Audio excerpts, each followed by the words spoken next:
must look into this factor, because we are not in the right trajectory. The public service is the body which should spearhead government agenda by spearheading the government policy and also ensuring that it encompasses the public trust to an exponential level. So that must be looked into. We need to have a clean public service so that the government can be functional. Kulikuwa na wakati zamani katika serikali ya Mwai Kibaki akikuja kumaliza kuna vitu tu kwa nauliza jameni, ilikuwa inafanyika tu. Mbona siku hizi tunakosa vitu vingine? So hayo maneno muangalie, tuhakikishe kwamba tuko na workability system inaendelea sawa sawa. Tumejua rais hawezi kuwa kila mahali. Yeye ni president, amechagua mawaziri, amechagua makatibu, amechagua ma CEO na wale wakurugenzi pale ndani ya serikali. Ni jukumu lenu kuhakikisha kwamba sisi kama bunge la wananchi, the only organic public forum, you engage us in those policies which deserve public interest. Tuko na zile policies zenyewe zinahitaji public interest. Be coming to us and explaining what the government does, because through that we will have a stable environment. Okay. We will not have an environment which is prone to antagonism, which is going on now. Maybe questions from you people, okay. The media, the fourth estate. I'll take some questions. Okay, General Speaker, I have a question here. Yeah. And President William Ruto, they are agreeing, coming together to work together. They say that they will implement the NADCO report, and up to now, we have not seen any sign of implementing the NADCO report. So, what's your view as a Speaker, National Bunge la Wananchi? Know that you represent the Kenyan, the common Wananchi at the Bunge la Wananchi. Thank you very much, Ghetto Media Director, my brother. On the issue of NADCO report, in fact, that issue started with the Bunge la Wananchi. We pushed it mid last year, as the National People's Assembly. We put the issue of NADCO report together with the leadership of Bunge, the executive leadership, and also members. But it has never been implemented. And even now, when they signed that agreement, it has not been implemented, as you have said. And it's real. And tomorrow, as we resume, tomorrow in our special session, we will talk about the NADCO report. Because we want a united nation, a peaceful united nation, with a good, reliable political system, which can be implemented for a long time. Because Kenyans are tired of, you find that each and every election, there is violence. There is a post-election violence. And this is not auguring well with the national peace and unity. And you find that it is the youths and women who suffer. And even, in fact, even some general elections have led to post-election violence and led to refugees in our internally displaced persons, IDP. And this is not auguring well. And for that matter, as Bunge la Wananchi, we are pushed also for the IEBC to be nomination of the chairperson of IBC and also the commissioners to be under free and fair process, because only through that we will ensure that we have a clean electoral system. Because the division which is caused in this country is a result of an election which is not being done well. So we want this time round election to be done in the right direction. And the unity between Raila and Ruto, as patriotic, we welcome it. But we cannot be in an environment whereby unity only comes after people differ in election. We want that government which is elected by majority to spearhead people's agenda, to spearhead the peace, love and unity, which a man whom I cherish, Daniel Toroitich Arap Moi, really spearheaded, as I see in YouTube and on online media how Moi used to govern this country. So it is upon them, it is incumbent upon us as the people, and upon the leaders also, incumbent upon them, and within their jurisdiction, and also within our jurisdiction as patriotic citizens of this country, to ensure that the NADCO report is fully implemented so that peace in this country can be spearheaded, because only through peace, that is the only way development and economic growth will be achieved. Take one question from Zara. Yes, Zara. Zara is from Pnebei. Pleasure to have you. As you can see, yeah. We are heading to 2027 election. Yeah. Do you think that Raila Amolo Odinga will come and there's a time will come and not support the William Ruto, and then he wants to vote as a president? What do you take from that? Well, as a politician, and I've looked in the political history of Kenya, we remember during the KANU NDP merger, when I see in YouTube, though I was not politically active during those times, but we see that you cannot know the next move of Raila. As usual, when he came together with Kibaki, we also saw what happens. When he came with Uhuru, we saw Uhuru now supported him. But you cannot know the move of Raila Amolo Odinga. And for that matter, whichever way, I think even the president has a plan B of handling Raila, because Raila you cannot know. Tomorrow he can come out with a section of the government the way he did to Kanu. So, one thing we need, just as I had said on the NADCO report, is that we have a free, fair, and credible election whereby the voice of the people can be the voice of those who decide who becomes number one, especially the commissioners and the chairperson of the electorate. We don't want a scenario whereby the opposition say that our victory has been taken, the other people also say our victory has been taken. We don't want that political scenario. It is not healthy for our nation. But currently I cannot say that Raila will jump out of the government or Raila will support. That is within his decisions. But currently, if the government work as per the people's demand, because currently we have unemployment rate is very high, the cost of living is very high, housing, the health sector, we want these things to be implemented. Through that, we will gain trust to the government. Currently, Kenyans are going through a lot. The cost of living is very high. So we want the government, through the Ministry of Agriculture, to ensure that during the rainy season, it comes on ground and ensure that the people's farming is done, so that we produce between 11 to 13 million tons of maize. We produce over 10 million tons of beans and groundnut. All those livestock farming, the vaccination, they need to come out and partner with us as Bunge la Wananchi to ensure that a proper public participation is done, so that farmers can come up with their livestock and can come up with their sector of farming to gain trust from the government. So the government must deliver. Youths have no jobs, and youths are running, they are on ground. Why take the ASLA fund and put it in that sector? It needs to work with the commercial banks. Because recently they told us that people have not returned the loan which they took from the ASLA fund. So I think the government must work with commercial banks so that we have stringent measures against those who take this money. So that this money can go, people who take that money can go into real business. The micro, small, medium enterprise can be workable. So that youths who have entrepreneurial skill can do business and get jobs through private sector. Today I've seen the president in partnering with the private sector, and which is good. Let us have realistic long-term business plan for the youth of this country. If that the president will implement in this year, rest assured the youth will have confidence with the government. Speaker. Coming back to you. Speaker Guy, we are seeing that you are advocating for the youth. Yeah. And also you are non-partisan, being that you are the Speaker of Bunge la Wananchi. Absolutely. Then we are seeing that we have the ongoing ODM grassroots election. And also we have seen that there are some of the women, there are some of the ODM MPs, they are fighting against each other because of their political issues. So what's your take on that? First on ODM grassroots election and that one of ODM MPs fighting. Thank you very much, my brother Jared from Ghetto Media, director. It's not only horrifying, but utter disrespect to a democracy. When we see a party conducting its nomination and some people end up even splitting blood, beating their fellows until the blood, we see blood, just as a result of a party election. I think before we even complain of the IEBC, party elections need to be free and fair.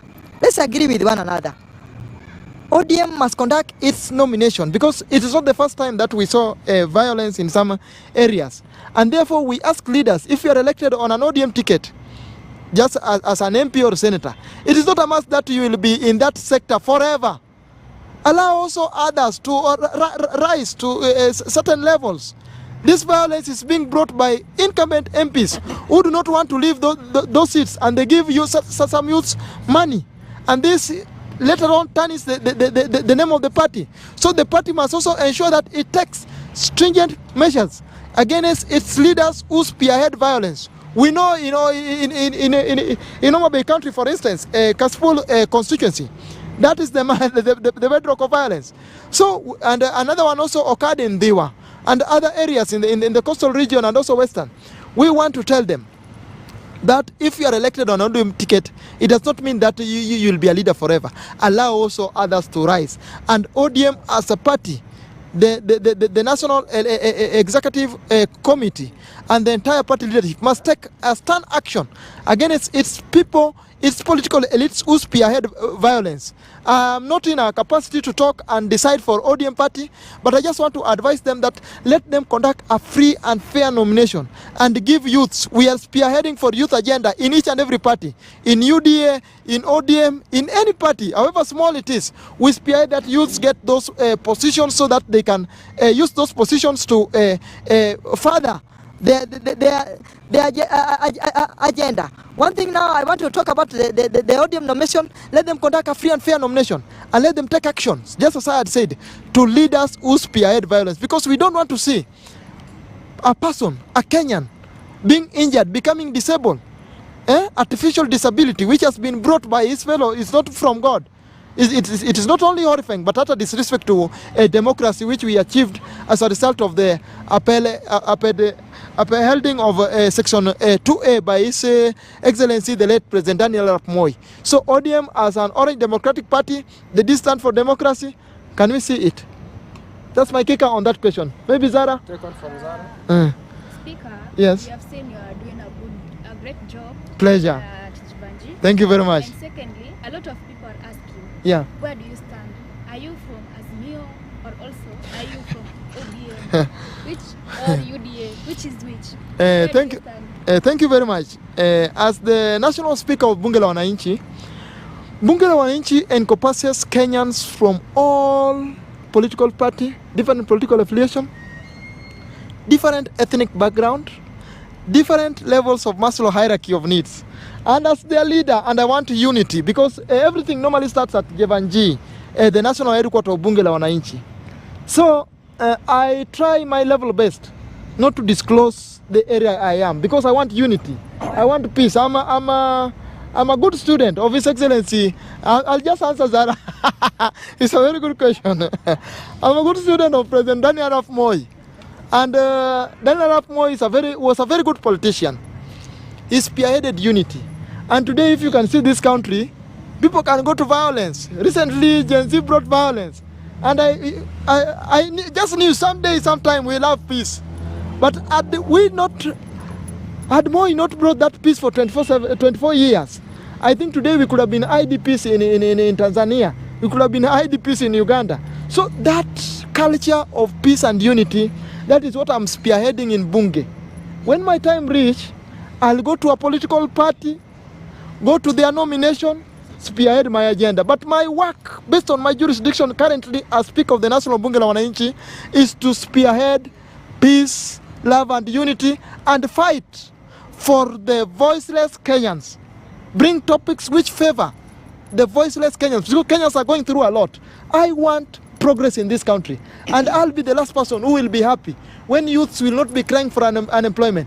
I'll be the first person who will be happy when Kenyans will go to hospitals and get services without paying any cents, because we have money which can fund the health sector in this country. We have money is there through the tax people pay, the value added tax, and also those employees, the paye. So I'll be very happy if the 43, the Article 43 is fully implemented. And for that matter, I'm not in Bunge la Wananchi to spearhead the political agenda of any party, but I'm in Bunge la Wananchi to spearhead the need of Kenyans and ensure that our country, the Big Four agenda is fully implemented. Housing, infrastructure, health, and also education. Okay, take one question from Felix. Zara, I'll come back to you. Just one question. Okay, yeah. I can answer many questions. Just be free. Feel free. Only one question. We see we have a lot of bunge in every country. Yeah. In every community, in every places. Yes. And every community, it has a head in that bunge. like you as a speaker. Mm. My question is, do you probably meet with them, talk with them, and communicate with them on how to spearhead a lot of bunge? Well, thank you very much. Thank you very much. We spearhead agenda. Recently, I've been to various bunge la wananchi in Kibra, in Westland, and we are also planning to open another one in Westland, and I'll invite you.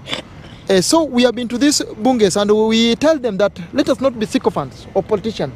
Let us push our agenda. I'll be very happy when youths are living in this country, and we are not going for passport to go and work in Asia and be slaves in Asia. We have a country to build. America was built by Americans.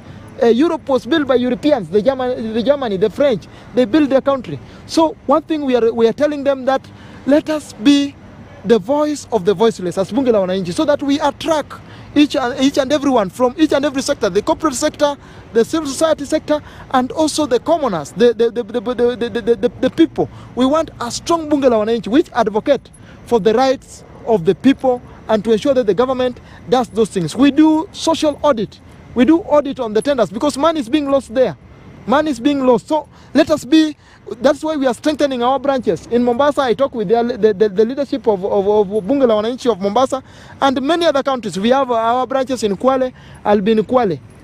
Just also to inform you, I'll also be in Kwale. They have organized to open one through, he was a member here, my brother Peter, and we are planning to open that too. So we are in different counties. In as much as we lack the logistic, but you have helped us as online media.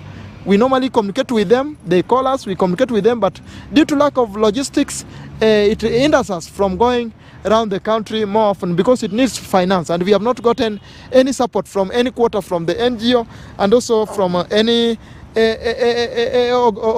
organization. But we remain optimistic that as we have strengthened our debates and the way we carry ourselves, we will get partners who will finance our ways of doing things.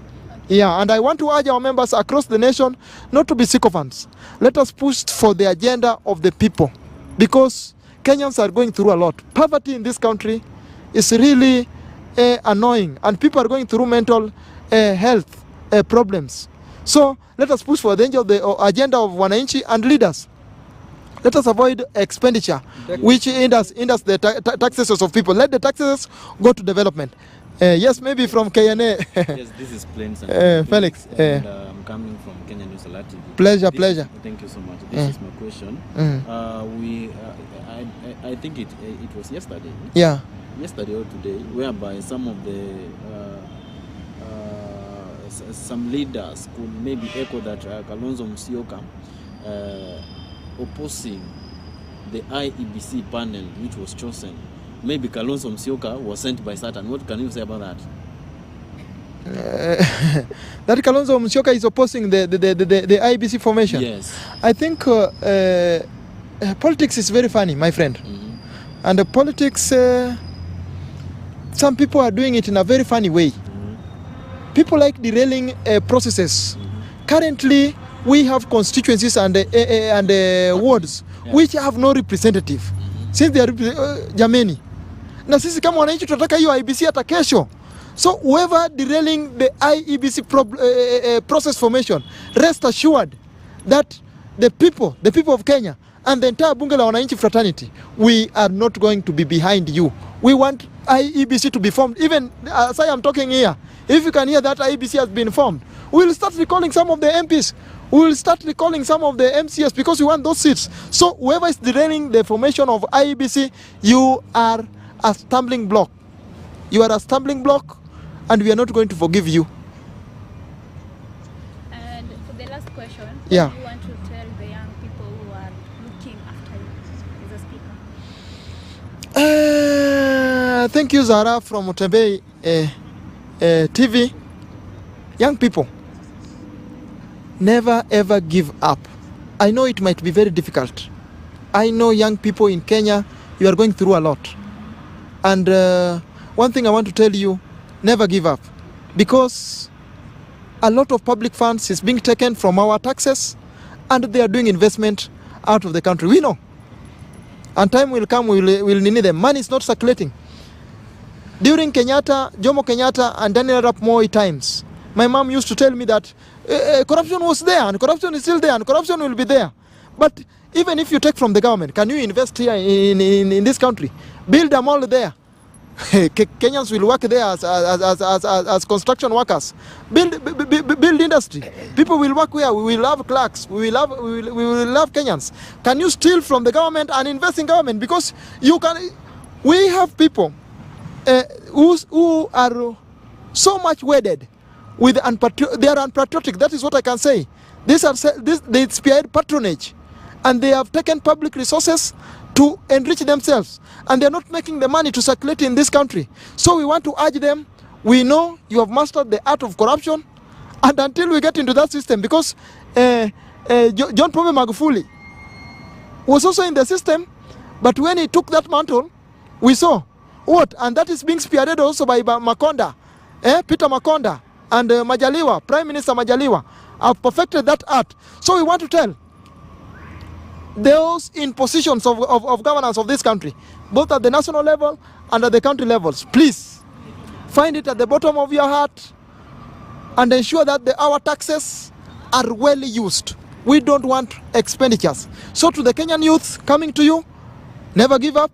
We are pushing. We have a platform, Bunge la Wananchi, and we welcome you to our national Bunge la Wananchi, so that we spearhead the people's agenda and ensure that Kenyans can live in their country.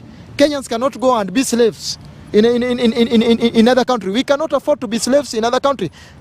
In 21st century, over 60 years of independence.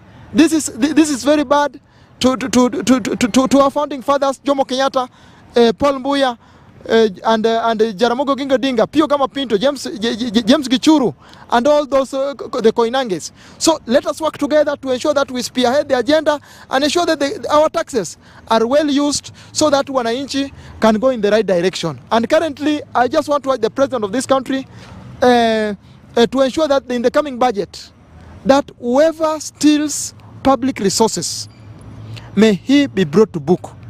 Through that is when the majority of Kenyans, 100%, governments need social capital for it to perform. So I know you have the capacity, you have the energy. Kindly let us use the taxes well. And to the county governors, you are not lords. We are also, tomorrow we have a discussion on the state of our counties, 47, Tutawamulika.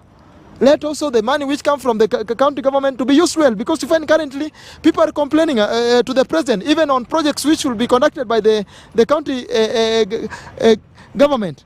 So we want you also to work well. We know you have certain roles. The president also has certain roles through the national government. The governors have certain roles through the county government. So we want you people to work, and as Bunge la Wananchi, we will still be advocating for people's right. And to the youths, never give up. However difficult it is, push yourself. Okay, thank you so much, Speaker. Thank you very much, Zara. Thank you very much. Thank you very much, Jared, Visain na KNA. Bwana Felix, nimeshukuru sana kwa kutuhost leo. Maybe tusikie watu wangu. We are now still proceeding. We Okay. are going to the next host. Okay. Acha niwapande kwanza. Okay. Nikae tu. Acha nikae katikati yao. Okay, tunataka kuwashikanisha. Okay, sawa. Uanze na Atuuliza mingi, kwa maana tumewashikanisha. Mtatuelewa. For the first time. Tuko live from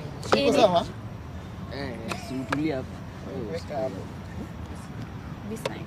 Tuko live from Jevanjee. We have our host Zara from MATIANG'I TV. We are going to give her time so that she may start the interview. So hello guys, welcome to MATIANG'I TV, Kenya News Alert, and Visain Media, and also Ghetto Media. So hi. Hi. Your name? Billy Odete, Sergeant Atam, Bunge la Wananchi. Your name? I'm Lawrence Rono, incoming MCA Parwes Award. Yeah. So today we have seen a lot happening at Parliament, especially MP from Garissa. They were fighting today at the Parliament. What do you take on that? Kulingana na mimi vile naona hizo ni maajabu inafanyika kwa inchi. Juu sasa watu wana realize hatujachagua leaders. Tuko na watu wenye wako na mchezo kwa parliament, because parliament we expect leaders to do whatever took them there. We kama wananchi tunataka MPs wafanye kazi yenye walipeleka huko. Wameforget kazi, wanafanya vitu zenye haitufai. Sisi tunataka tunataka maendeleo, tunataka kila kitu. Juu hii Kenya inaendelea because of parliament. Hii parliament inaipitisha kila kitu. Sasa tukiona hizi vitu, hata vita ni kama hao ndio wamepitisha. Juu tunaona hao ndio wanapigana huko. Ni kama wamepitisha vita nje hapa. Hatuwezi kuwa na nchi kama hiyo. Lazima tukue na serious leaders in the parliament. And if I'm not wrong, you are from UDA, true or false? No, I'm not from UDA. You are from Azimio? I'm a ODM member. You are the one from UDA. Yeah, I'm from UDA. And your MPs are the one fighting. What is the show of? Let's not take it as a UDA thing, because we have seen many leaders fighting. UDA leaders are not the first ones fighting. We saw it started with Peter last year. Alipiga mtu kofi kule kwa sherehe. Huyo ni wa UDA. Sasa hao ni viongozi ambao wajielewi, na we as citizens we are so much disappointed, because we thought we elected leaders, but we have realized that some of these leaders whom we have elected are coons. Na sisi kama wananchi tunasema kwanza wale viongozi ambao tuliwaona kwa kamera kwa vita 2027 hata wasirudi kwa mwananchi, kwa sababu those are coons, na we elected them to represent us, to air out our issues, oversight, si kwenda huko kwa vita. Sasa hiyo ni picha gani wanaonyesha kwa wananchi?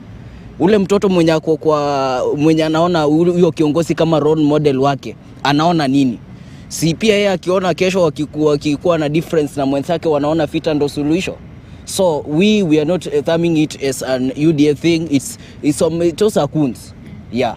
And yesterday Gachagua he had a fight. Yes. Na inasemekana ni Ruto alimtumanishia goons. Yes. Huh? Yes. Is it true that Ruto sent the goons so that Gachagua would not go to church? And you know, everything that is happening in this country is not a must that it is Ruto, because anything happens here and there is Ruto. Kitu imefanyika kidogo, vita imetokea kule parliament, Ruto. Impeachment, Ruto. Sijui sha Ruto. Na tunaona tuliona kile kitu yenye ilifanyika huko. Na whoever, kama ni Ruto aliyomtumia coons, ama ni governor, ama ni kiongozi yeyote yule, ama ni yeye alichitumia coons, sisi kama wananchi kwanza na kama vijana hatujafurahia hiyo kitendo. Whoever did that thing, whoever it's government, it's him, hatujafurahia. Na vile si tuliona hiyo video, hiyo haiwezi kuwa ni serikali ilimtumia, kwa sababu huwezi kuwa ati umemtumia coons na unakaa kama hakuna kitu imefanyika. Hapo pia tunaona kuna makosa kidogo. Yes, if I may ask, sir. Yes. Why do you think in this regime yes. We can at least see a lot of dramas happening in the country? Because I don't think whether even the previous government we could see even members of parliament fighting in the house. Why do you think these things are happening? For me, these things are happening because William Samoei Ruto, Mr. President, has fought cartels in this country. I think that's the thing. And cartels are the ones controlling everything in this country. Middlemen are controlled by cartels. And then the common mwananchi are controlled by the middlemen. That's why you will find that the cartels who are being fought, that the ones bringing this fight to the middlemen and then to the common mwananchi. So I think the thing is cartels. Na hii serikali wamesema hatutaki cartels, wale wa majani chai, cartels wa chang'aa, cartels wa kila kitu, hata hii Nairobi hatutaki cartels. Ndio maana cartels wameleta hii vita yote. Cartels ndio wanalipa vijana, wanalipa coons. Ndio maana even this thing Ruto must go. This a sponsor thing. This is a sponsor thing that vijana wakienda mahali waimbe Ruto must go. It's sponsored. We know the people who are sponsoring this thing. So hii kelele mingi imekuwa si ati kwa sababu haifanyi kazi, because we are seeing nothing different this government is doing with other governments. Hii unemployment imekuwa hata time ya Uhuru. In fact it was even worse. Bei ya unga ilikuwa juu even ile time ya Kibaki, it was even worse. Time ya Uhuru I mean. but hatukuona kelele mingi, so I think this thing is a cartel thing and Ruto is fighting for cartels. Thank you so much. How Yes. can we now maybe, for example, how can we truly agree, understand that truly these are cartels who are being fought? How can we maybe understand truly, because you cannot just tell us Yes. without maybe giving us any illustrations that could maybe show some sort of evidence that could maybe Yeah, because what we are seeing is like the Shah thing. We have seen the people who are fighting for this thing. Most of them are private hospitals. That's why I'm saying it's cartels. Because the NHIF thing, there was some hospitals, let me quote the private hospitals. Walikuwa wanachukua pesa kwa serikali, hata mtu ameadmitiwa leo wanaambiwa uko kwa hospitali na uyuko pills inaenda juu. So that's why Ruto akakuja akasema hii cartels ya SHA ya health, kwanza tuanze na cartels. Kama hospitali yako haijafuata mpangilio vizuri, huwezi pata SHA. Ndio maana hii kelele imekuwa mingi. Yeah. Okay, the last question to you. Yes. Are you from ODM? Yes, I'm from ODM. Literally, we are saying that Raila is going to vie 2027. Will you go and vote for Raila? Raila has not yet speaking on that, so we can't discuss on something Raila has not yet said. He's the ODM party leader, so we can't argue on that. We can't say anything on that. But whatever we want to say, ODM grassroots is ongoing. And if he stands, No, will you vote for him? that one Raila is always right, you know. And when Raila is always right, and I'm a member of ODM, somebody who's very right like Raila, why would you pass it?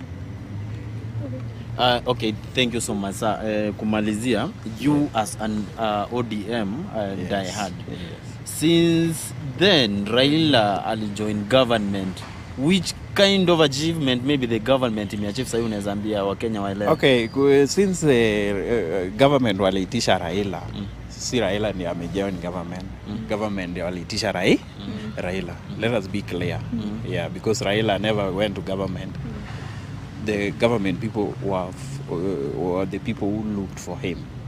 Yes, because we were having some fracas in government, so they were looking for help. What we should do is the achievement you are asking me. When the government achieves, it is the President Ruto who will be achieving. Yes. But achievement iko, because mi nikienda nyumbani naona mabarabara zinajengwa, naona vitu mingi, stima, last mile inafanya nini, inaendelea. And that is what we want. Maendeleo is what we want. Yes. So anyway, guys, we will end the interview right here until tomorrow the same time. It's just that it's raining, so we have to go. Thank you so much. This was Plains and Felix from Kenya News Alert TV. I'm Zaradinda from Tembe TV, and we also have Ghetto Media and Design Media. Follow us and tune. Thank you. Thank you. Thank you very much. Ati Raila is hapo nayo liwa serikali. Amejibu vizuri. Hapo nayo alijibu vizuri. Kata hii. Asanteni bana. Ndio mlitafuta Raila. Weka hii. Usini tena. Weka hii kwa bana.